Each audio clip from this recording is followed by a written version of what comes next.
안녕하십니까? 다이어트 치료만 23년 건강한 다이어트를 지향하는 닥터리TV 원장 이진봉입니다. 오늘은 중년 여성의 비만 다이어트에 대해서 알아보는 시간을 갖도록 하겠습니다. 구독과 추천 꼭 부탁드리고요. 댓글 달아주시면 꼭 성심성의껏 댓글 올리겠습니다.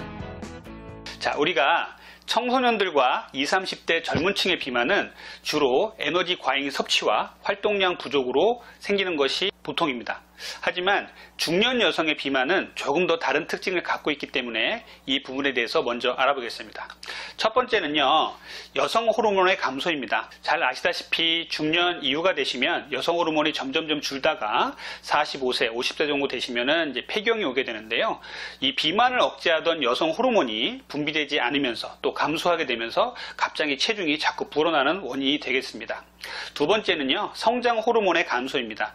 자, 성장 호르몬은 성장하는 아이들한테만 나오는 것은 아닙니다. 성장 호르몬의 분비가 나이가 들면서 줄어가다가 중년이 되면서 아주 많이 줄게 되기 때문에 기초대사량이 줄고 체내 근육량이 감소하게 되고 이러한 원인이 되게 됩니다. 세 번째는요, 근육량 감소입니다. 중년 이후에는 근육량이 매년 0.5에서 1kg씩 줄게 되고요. 기초대사량은 약 평균 2 내지 3% 정도가 매년 주는 것으로 되어 있습니다. 일반적으로 중년 이후에는 이렇게 근육이 자연스럽게도 빠지는데요. 여성은 남성보다 근육의 절대량이 부족하기 때문에 이런 부분이 좀 더 심하게 나타날 수가 있는 거죠. 근육이 줄어들면 기초대사량도 같이 감소하게 되고 이 때문에 적게 먹어도 자꾸 살이 찌는 이런 원인이 될 수가 있습니다. 네 번째는요, 스트레스, 음주 같은 사회적인 원인도 잘 살펴봐야겠습니다. 이상에서 중년 여성의 비만의 특징을 살펴봤듯이 중년 여성의 비만은 나이가 들면서 근육은 줄고 호르몬의 감소로 인해서 체지방은 축적이 되고 또 이러한 것들이 시간이 지날수록 점점 가속화돼서 살은 자꾸 찌고 찐 살은 빼기가 더 어려운 이런 악순환을 계속 겪는 것이 특징입니다. 그래서 젊을 때보다도 더 열심히 운동을 하시고 더 열심히 식사 조절을 하는데도 불구하고 살이 안 빠진다. 이런 문제를 안고 있게 되겠습니다. 최근 유럽 심장저널 연구에 따르면 건강한 체중을 유지하는 여성 중에서 심근경색과 심장혈관 질환의 위험군에 속한 여성들은 대부분 엉덩이와 허벅지 같은 쪽의 비만보다 복부 비만이 많은 사람들로 확인이 되었습니다. 이 연구에서 시사하는 바는 무엇이냐면요, 다리나 엉덩이에 살이 찌는 것보다는 배에 지방이 많은 여성들이 심혈관계 질환에 걸릴 위험이 3배 이상 높다는 것으로 나타난 것입니다. 중년에 들어서 몸에 좋지 않은 생활 습관을 이어간다면 복부 지방이 더 쉽게 빨리 생기고 더 건강을 위협할 수 있게 된다는 뜻입니다. 중년 여성이 비만이 되면 생길 수 있는 위험은 무엇이 있을까요? 잘 아시다시피 내장 비만은 만성질환을 일으킵니다. 당뇨병, 고혈압, 고지혈증, 지방간, 고요산혈증 등 이런 만성질환을 일으켜서 건강에 지대한 위협을 끼치게 됩니다. 두 번째는요, 중년 여성에서 만약에 굶는 다이어트를 하신다면요, 필요한 영양소가 제대로 공급되지 않기 때문에 중년에서는 이런 건강의 위험이 젊을 때보다 훨씬 더 커지게 되는 것이죠. 세포는 포도당을 에너지원으로 쓰는데요, 굶으면 이 포도당을 만들기 위해서 근육은 아미노산을 자꾸 갖다 쓰게 되고 근육량은 점점 감소가 되는 것입니다. 가뜩이나 근육이 필요한 중년에서 이런 굶는 다이어트는 정말 위험한 다이어트라고 할 수 있겠고요. 또 각종 영양의 불균형, 골다공증의 위험, 이런 문제를 안고 있게 될 수 있습니다. 중년에서는 더욱더 요요 현상이 쉽게 오기 때문에 이런 굶는 다이어트 절대 하시면 안 되겠습니다. 세 번째는요, 암의 증가입니다. 여러 가지 암들이 비만과 연관돼서 많은 연구가 되어 왔습니다. 그 중에 한 가지 보면요, 유방암의 경우에는 중년 여성에서 아주 치명적인 암이죠. 최근 연구에 의하면 폐경 후 여성이 체중을 5% 감소시키면 유방암의 발생을 12% 낮추는 것으로 되어 있습니다. 그리고 네 번째는요, 무서운 또 치매도 유발한다고 되어 있기 때문에 이 중년 여성의 비만은 우리 건강에 상당한 위험을 줄 수 있는 것으로 되어 있습니다. 자, 그러면 오늘의 가장 큰 주제인 중년 여성의 다이어트는 과연 어떻게 하는 것이 좋을까요?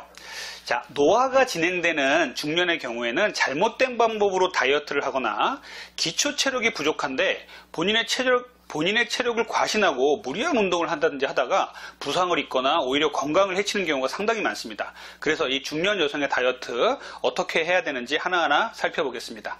첫 번째는요, 적당한 열량의 식이는 반드시 섭취하셔야 됩니다. 앞에서도 말씀드렸지만 젊었을 때는 그래도 굶는 다이어트 원래 안 좋지만 그래도 허용될 수 있습니다. 하지만 중년에서는 절대 굶으시면 안 돼요. 굶으시면 정말로 젊을 때보다는 건강을 심각하게 해칠 수 있기 때문에 적당한 열량의 식이섭취 반드시 중요합니다.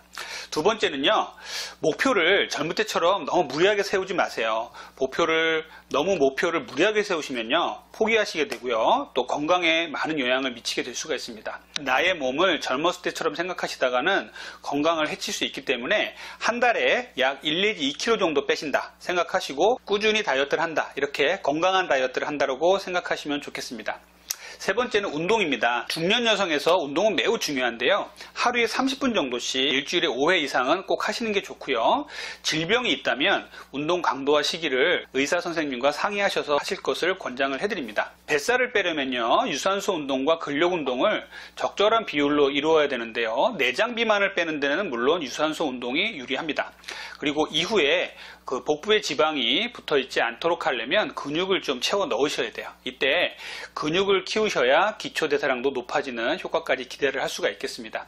그래서 중장년층은 몸의 전체적인 근육을 자극하는 운동을 통해서 더 많은 칼로리를 연소하고 신체 균형을 잡는 게 중요하다고 하겠습니다. 자, 네 번째는요, 골다공증을 고려해서 다이어트를 하시라는 겁니다. 무리한 다이어트는 칼슘과 단백질의 섭취를 떨어뜨리게 되고 영양 결핍이 생기면서 내분비 이상을 초래하고 골다공증을 유발할 수가 있습니다. 나이가 들면서 누구나 골다공증이 생기지만 폐경 후 여성들은 아주 골다공증에 취약하기 때문에 조금만 넘어지시거나 하셔도 골절이 될 수가 있겠습니다. 골다공증을 예방하기 위해서는 균형 잡힌 영양소를 잘 섭취하고 체중이 실리는 운동을 해주시는 것이 좋습니다. 50대 이후 폐경기 여성들은요, 충분한 칼슘과 비타민D 섭취도 매우 중요하다고 할 수가 있겠습니다. 다섯 번째는요, 어떻게 보면 제일 중요할 수 있습니다. 중년층이 이상이 되시면은 각종 만성 질환들을 갖고 계신 경우가 있어요. 이런 질환들을 무시하지 마시고 내 몸을 생각하면서 천천히 강도를 올리시고 또 주치의 선생님과 상의하셔서 운동과 식사요법에 대해서 충분히 상의하시면서 다이어트 하실 것을 권장을 해드립니다. 자, 오늘은 중년 여성의 비만의 특징 그리고 다이어트 방법에 대해서 말씀을 드렸습니다. 앞으로도 더 좋은 내용으로 찾아뵐 것을 약속드리고요. 오늘 제 강의가 유익했다면 구독과 추천 꼭 부탁드리고요. 댓글 달아주시면 꼭 성심성의껏 답글 올리겠습니다. 이상 건강한 다이어트를 지향하는 복쌤 다이어트 원장 이진복이었습니다. 감사합니다.